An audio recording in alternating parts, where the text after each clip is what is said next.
welcome to This Explainer. I'm absolutely thrilled you're here today. Look, if you're new to vegetable gardening, or maybe you've only ever planted a spring garden and just felt, a bit overwhelmed by the whole thing, pull up a chair. For the next few minutes, consider me your personal gardening mentor. Today, we're going to walk through the complete step-by-step transition from a tired, worn-out summer plot to a vibrant, super productive autumn harvest. And I promise you, with just a little bit of guidance, this is going to be incredibly rewarding. So let me ask you, think gardening just ends when summer fades? Because honestly, this is the single most common misconception I see with beginners. You watch your tomato plants wither in that brutal August heat, the weeds totally take over, and you just kind of assume, well, the season's over. But I want you to completely shift your mindset today, realizing that the end of summer is actually the beginning of the most spectacular growing season. It's a real game changer. Fall is actually the absolute best time to grow.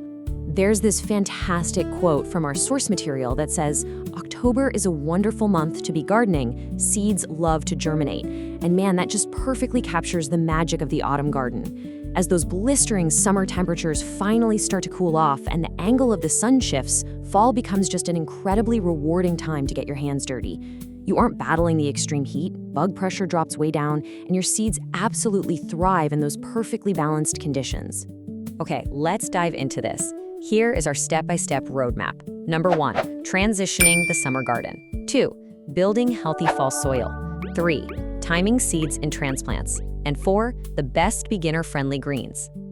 Let's get things off with Section 1, transitioning the summer garden.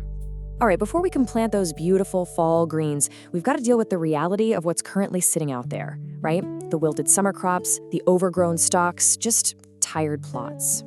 So first, simply pull up or mow down those exhausted summer crops, like your old okra or tomatoes. Second, and listen, beginners almost always miss this, leave the beneficial root structures in place. You don't need to rip the soil apart. Leaving those old roots in the ground is actually fantastic for the soil biology as they decompose. Finally, step 3, lay down a silage tarp or plant a quick cover crop to reset the bed. Which brings us to a term that professional market farmers love to use, occultation. Now, I know it sounds like some intimidating, deeply technical farming concept, but honestly, it's just using a heavy plastic silage tarp to break down old vegetation. In simple terms, you're literally just giving your garden bed a dark, cozy blanket to rest under for a few weeks. It starves out the weeds, breaks down the old summer plants, and leaves you with a beautifully clean, weed-free environment for your new seeds. It's brilliant. Moving right along to Section 2, building healthy fall soil. So a successful fall harvest relies entirely on repairing your soil. Those heavy-feeding summer crops like sweet corn or massive tomatoes, they took a huge amount of nutrients out of the earth, and we've got to put it all back. And this brilliantly illustrates why your choice of fertilizer matters so much. Using heavy synthetic fertilizers might give plants a quick pop, but it essentially zaps the soil, leaving your plot completely depleted after the summer. On the flip side, relying on organic, slow-release options like a really good chicken manure compost is vastly superior. It maintains a steady supply of nutrients, keeping the soil consistently healthy, rich, and alive all year round. It perfectly preps the ground for your incoming fall crops. Now, if you need a little extra incentive to build that healthy soil, check out this surprising fact. Cool season crops, we're talking carrots, collards, kale, they actually taste significantly sweeter when grown in the fall and winter than they do in the spring. No way, right? But it's true. As temperatures drop, these plants actually convert their starches into sugars to protect themselves from the frost. So you aren't just growing food, you're growing the absolute best tasting, sweetest vegetables you'll ever eat. All right, Section 3, timing seeds and transplants.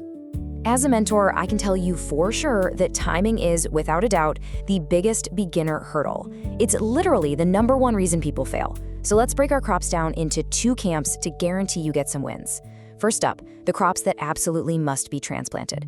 This includes your broccoli, cabbage, cauliflower, collards, kale, and head lettuce. Now, why do we transplant these? Well, because they need space and they need time to establish really strong, robust root systems in a controlled environment, like seedling trays, before they face the outdoor elements and the changing weather. Conversely, there are crops that must be direct seeded right into the garden bed. We're talking carrots, parsnips, spinach, turnips, and English peas. Notice the theme there? Yeah, a lot of these are root crops. They prefer to be sown directly into the cooling garden soil because their delicate tap roots absolutely hate being disturbed. Seriously, if you try to transplant a carrot, you're going to end up with a very weird, twisted little vegetable. Okay, I want you to keep this number in mind, 6.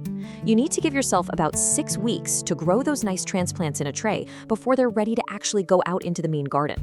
So, whatever your target planting date is out in the dirt, just count backwards 6 weeks. That's exactly when you need to drop those seeds in your starter trays. Now, what's really interesting about this timeline is that it's driven entirely by the Earth's temperature, not just the calendar on your wall. Mid-August is when you start those brassica seeds in trays. By late September, you move those transplants out into the garden. But watch this. In October, you actually wait for the soil to naturally cool down into the 70s before direct seeding your root veggies. And for spinach, we wait until November, when the soil cools even further into the 60s. Why? Because spinach simply won't germinate in warm dirt. You're gardening with the soil temperature, and that is absolutely key. Which brings us to our final part, Section 4, Best Beginner-Friendly Greens. Listen, if this is your first time transitioning to a fall garden, I want to make sure you have some guaranteed wins so you aren't just standing there overwhelmed in the seed aisle. So the crucial point is choosing the right, forgiving varieties. For collards, choose a variety called Flesh. It's highly cold tolerant and gets incredibly sweet. For kale, look for Black Magic. It's a dark, leafy lacinato type that's incredibly vigorous and productive. And for spinach, Sun Angel is fantastic. It handles those weird winter temperature swings where it gets cold, then randomly hot, then cold again. These 3 are reliable, delicious, and deeply forgiving for a beginner. As we wrap things up, I want to leave you with this really great piece of advice from our sources. Do some personal experimentation yourself. You never know until you try. Gardening is just an ongoing conversation with nature, you know? Unexpected freezes happen to the pros, bugs occasionally win a battle, and sometimes a crop just doesn't pop. And that is entirely okay. It's all about learning, adjusting, and just having fun with the whole process of growing your own food.